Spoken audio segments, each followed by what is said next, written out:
সবকিছুর মাঝে সংবিধান টানতে গিয়ে এবার বলদ হয়ে গেল শিলং সালাউদ্দিন। ভিডিওটা আপনারা মনোযোগ দিয়ে দেখেন, তাহলেই বুঝতে পারবেন। মাননীয় স্পিকার, মঙ্গলবারের আলোচনার সাথে সম্মতি প্রকাশ করছি।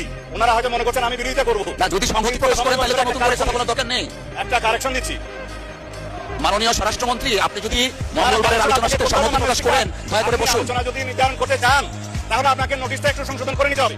এটাই আমার বক্তব্য। মাননীয় স্বরাষ্ট্রমন্ত্রী, মাননীয় স্পিকার, আপনি এই বিধিতে মাননীয় সদস্য আপনারা বসুন। সেটা আপনি আগে সংশোধন করেন। মাননীয় সদস্যবৃন্দ আপনারা বসুন। মাননীয় স্বরাষ্ট্রমন্ত্রী আপনিও বসুন।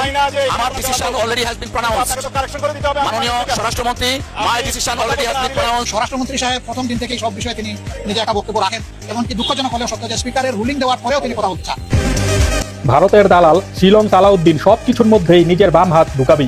বিএনপির পতনের 90% দায়ী থাকবে ভারতের দালাল র এজেন্ট শিলং সালাউদ্দিন। সবকিছুর মাঝে সংবিধান করতে গিয়ে খেয়ে গেল কট।